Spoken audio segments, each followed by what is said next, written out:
Hello, and I thought I'd show you a little bit about one of our bodging events. We've got a nice bodging evening where a few of us have met up, and we've been doing a bit of work on this roundhouse construction at the end of the barn building.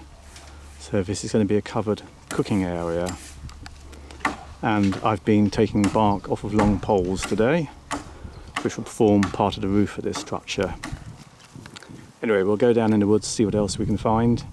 And I'll also show you some rather unusual tools.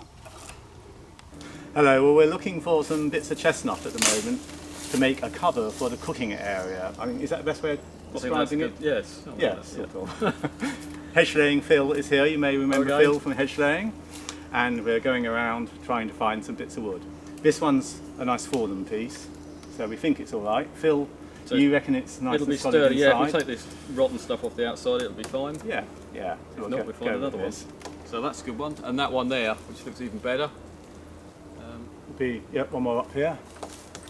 A nice solid and pieces. The camera work today is thanks to Amy. So we'll carry on. So we need to get a chainsaw. 4 more, don't we? Yes. Don't use the word chainsaw actually. We're bodgers. Axes. Yes, we should. We're going to use our down. axes. Yeah. Get our axes down. We're not insured for chainsaws. No. I was just wondering what was rattling as we were walking, and it's the old bluebell heads, and you can see the seeds in them. Don't know how close I can get there. There we are. Make a nice rattling noise. We've found a stream in the woods, and we're just investigating further down, as we think there may be evidence of an old dam, but we're not certain. And I'm right by this lovely tree with all this lichen on it. And we were just wondering how many spoons you could carve out of that tree. Just come across this rather nice old bit of pathway going through the wood. You can imagine people droving sheep or something along here. Looks quite ancient, it's got high banks. There's quite a mix of trees in here. I mean, it's largely chestnut, and then you've got the standards like big oaks. And you see the occasional sort of slightly odd tree, like there's a cherry tree, just seen a yew. It's a lovely bit of woodland. Amy was just saying that she saw people in Sweden binding this onto little sticks to make brushes, and it feels lovely and soft. You imagine that, being a little brush to get dust off. Well, Phil is very manfully carrying one of them out the woods. So this is going to be a cooking house.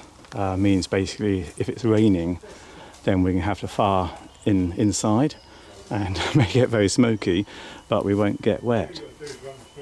And a lovely strong big chestnut uprights here, and it's going to be 6-sided, so it'll be rather a nice structure. So we've got the sort of cross braces just marking its rough positioning.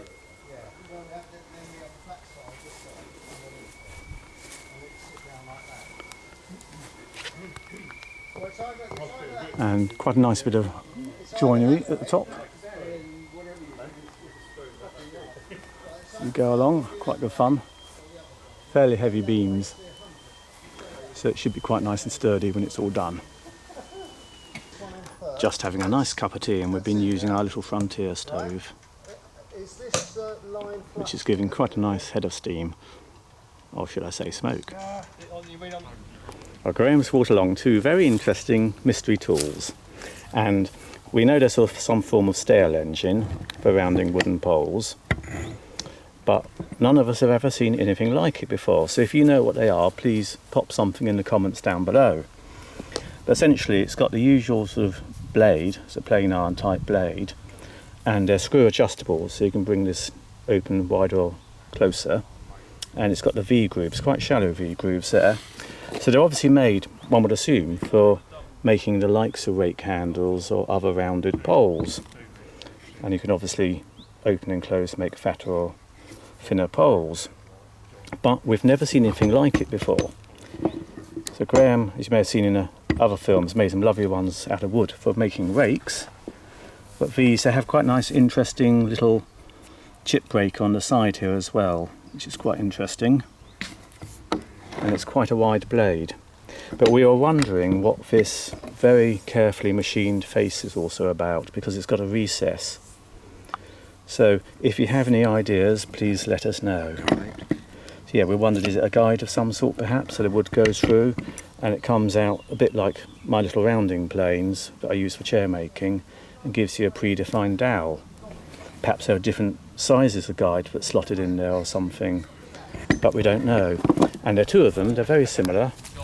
Here's the other one. No markings. And yeah, we haven't got any maker's name. We were told they were possibly German, but there's no evidence anywhere to say one thing or the other. The paint was maroon, the handles were black, Japan black. But that's it really, so two of them. Any faults, please let us know.